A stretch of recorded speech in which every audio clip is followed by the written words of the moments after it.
In 2019, a young man from Delhi named Kartik began receiving a phone call every single night at exactly 2:16 a.m.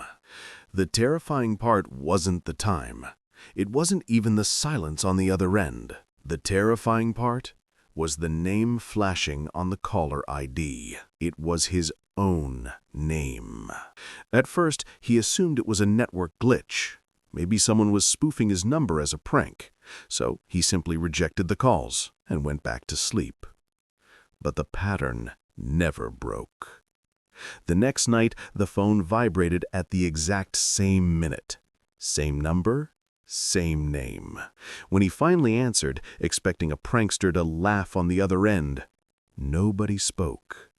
There was only the sound of breathing, soft, controlled, and disturbingly familiar.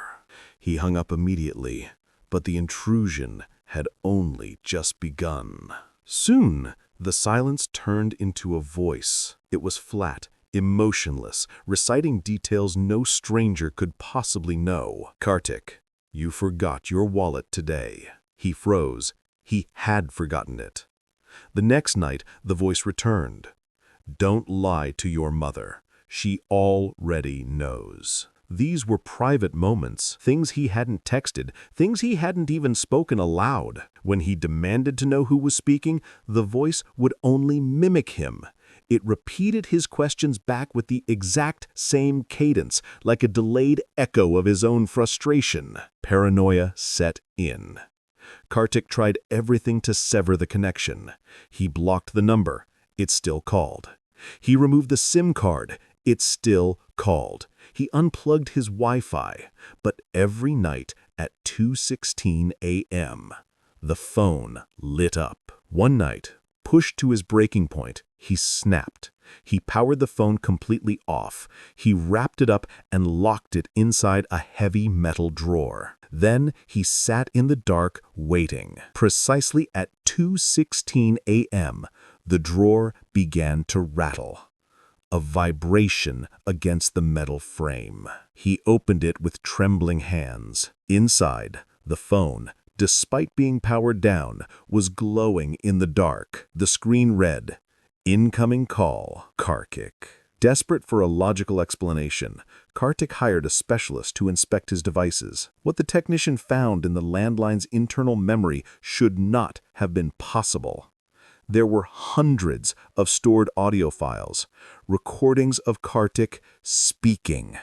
But these weren't normal conversations. They were whispers. Whispers of him predicting his own actions. Whispers of him giving instructions. Whispers of him talking to himself. The timestamps revealed the impossible truth. Every recording was made between 2 a.m. and 3 a.m. The reality was far more disturbing than a haunting. Kartik was diagnosed with the severe form of parasomnia, a complex sleep disorder where a person can perform intricate tasks while remaining completely unconscious. For months, he had been waking up in a trance state. He was recording his own sleep talking and unknowingly programming auto-dial shortcuts to call himself back. He had no memory of these episodes because his brain was asleep while his body was awake. The stranger who knew every secret wasn't a ghost. It was the version of himself that lived in the dark.